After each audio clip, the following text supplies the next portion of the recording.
TrES-4b, the planet that shouldn't exist. The universe is governed by laws, gravity, thermodynamics, orbital mechanics. These laws are absolute, predictable, carved into the fabric of reality. But on August 21st, 2006, astronomers discovered something that violated every rule. A planet so large, so light, so impossibly inflated that it defies explanation. They named it TrES-4b, and 15 years later, we still don't know why it exists. TrES-4b orbits a star 1,435 light-years away in the constellation Hercules. It's a gas giant, roughly 1.7 times the size of Jupiter.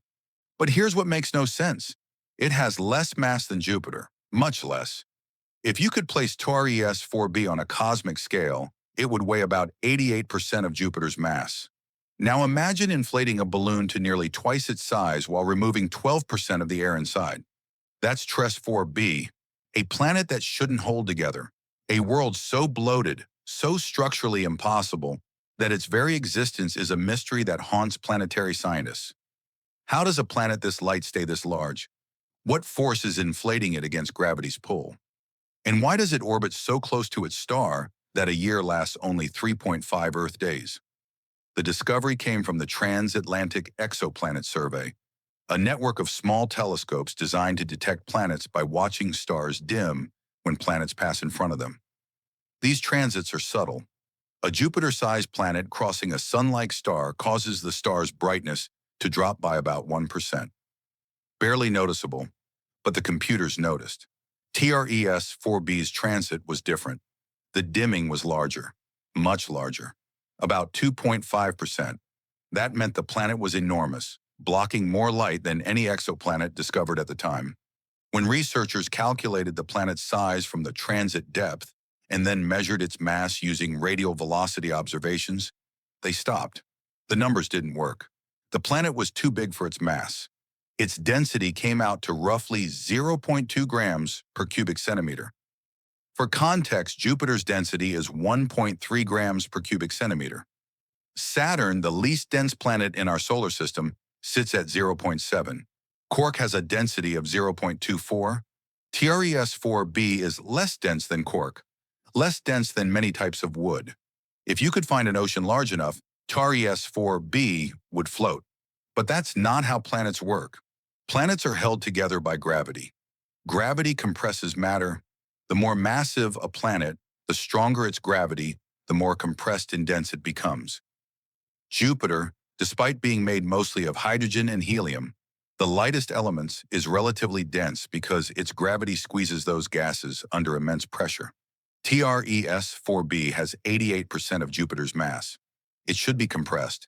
It should be smaller. Instead, it's 70% larger. Something is pushing back against gravity with enormous force. What could do that? Heat is the obvious answer. TrES-4b orbits its star at a distance of only 4.5 million miles. For comparison, Mercury orbits our Sun at 36 million miles. TrES-4b is 8 times closer to its star than Mercury is to ours. At that distance, the stellar radiation is intense. The planet's day-side temperature reaches approximately 2,300 degrees Fahrenheit, hot enough to vaporize most metals. Heat causes gases to expand. Maybe the extreme temperature is inflating the planet's atmosphere, puffing it up like a hot air balloon. Except the math doesn't work. Astronomers ran models. They calculated how much a hydrogen atmosphere should expand under that level of heating. The answer came back, not enough. Standard atmospheric models predict TrES-4b should be about 10 to 15% smaller than observed. The heat alone cannot explain the inflation. Something else is at work. One theory involves tidal heating.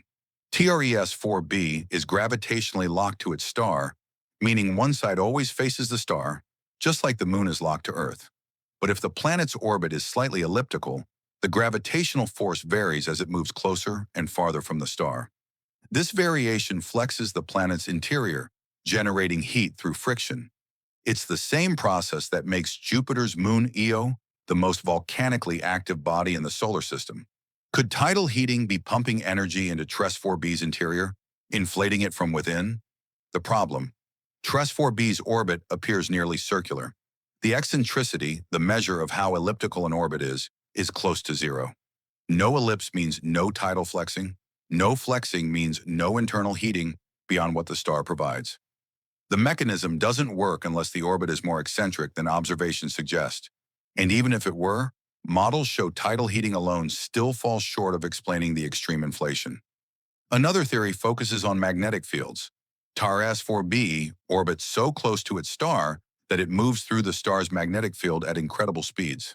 This interaction could generate electric currents in the planet's interior, heating it through ohmic dissipation, essentially resistance heating like in an electric stove.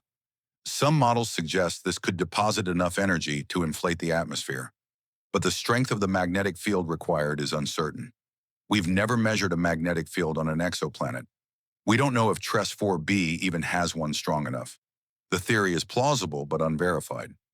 Then there are more exotic explanations. Some researchers propose that heavy elements are settling toward the planet's core, releasing gravitational potential energy as heat. Others suggest enhanced atmospheric opacity, where certain molecules trap heat more efficiently than standard models predict. Still others point to unusual chemical reactions in the upper atmosphere, driven by intense ultraviolet radiation from the host star, creating heat through photochemistry. None of these theories fully explain TrES-4b. Each has problems. Each requires assumptions we can't verify. The planet remains an anomaly, a data point that refuses to fit the models. And it's not alone. In the years since TrES-4b's discovery, astronomers have found dozens of other inflated hot Jupiters. Some are even larger and less dense. WASP-17b, discovered in 2009, is twice Jupiter's size with half its mass. WASP-79b, HAT P32b, WASP-121b. The list grows. These planets shouldn't exist according to our understanding of planetary formation and structure, yet they do. What does this mean? Are our models wrong? Have we fundamentally misunderstood how planets form and evolve? Or is there some mechanism, some physical process we haven't discovered yet that operates at these extreme conditions? The existence of inflated hot Jupiters challenges core assumptions about planetary physics. It suggests there are gaps in our knowledge, blind spots in our theories. We thought we understood planets. TrES-4b proves we don't. But there's a deeper mystery. Why does TrES-4b orbit so close to its star in the first place? Gas giants don't form close to stars. It's impossible. Near a star, temperatures are too high for hydrogen and helium to condense. The stellar wind blows away the lighter elements. Gas giants form farther out, in the cold outer regions of a protoplanetary disk, where ices and gases can accumulate. Jupiter formed beyond the frost line in our solar system, about 2.7 astronomical units from the Sun, where water could freeze and solid particles could grow large enough to gravitationally capture hydrogen and helium. So how did TrES-4b get so close? The answer is planetary migration. After forming in the outer disk, TrES-4b spiraled inward, pulled by gravitational interactions with the gas disk or other planets. This process can drag a planet from the outer system to the inner system over millions of years.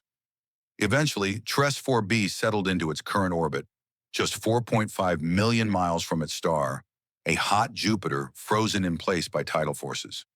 But migration comes with consequences. As TrES-4b fell inward, it passed through regions where other planets might have been forming. It would have disrupted their orbits, ejected them from the system, or crashed into them.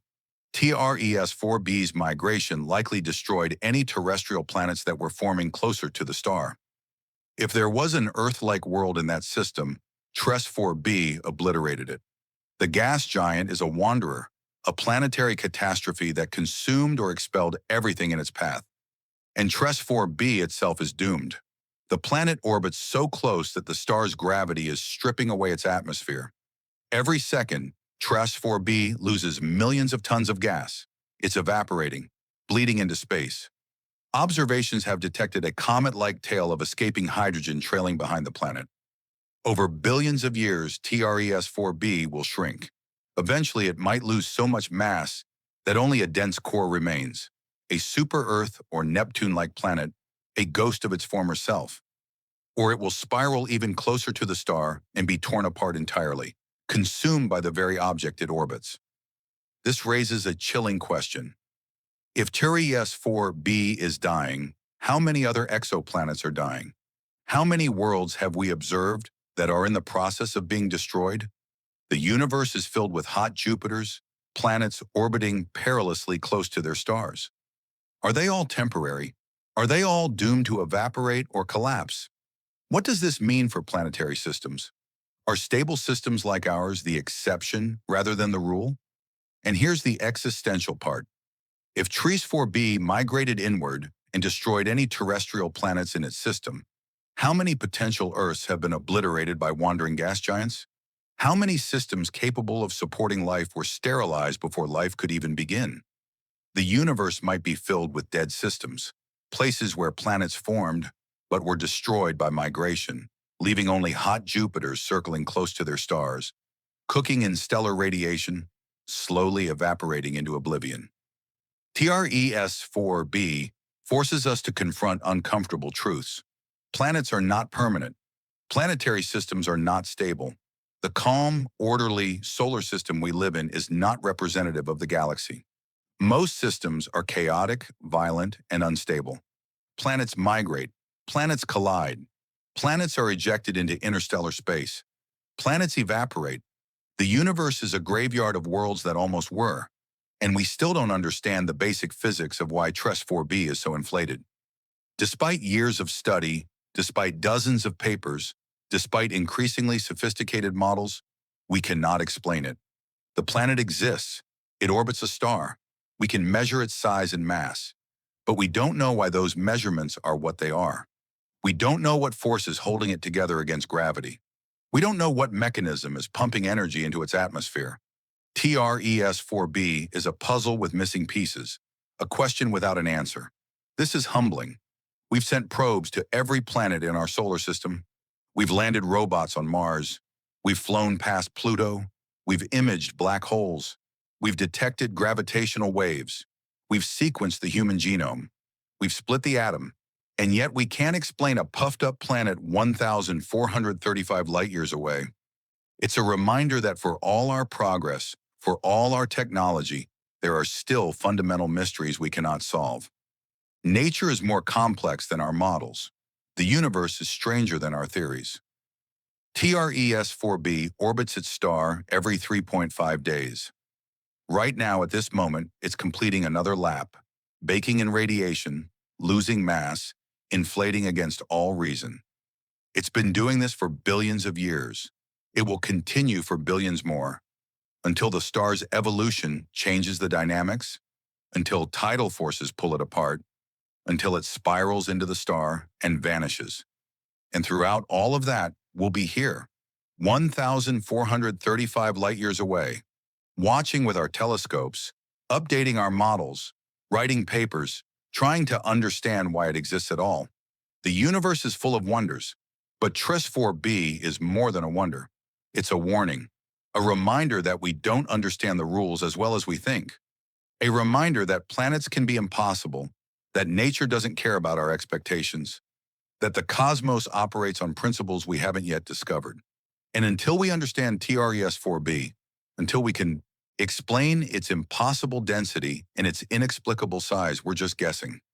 Watching the sky, hoping the answers are out there somewhere in the data, in the light curves, in the transit depths.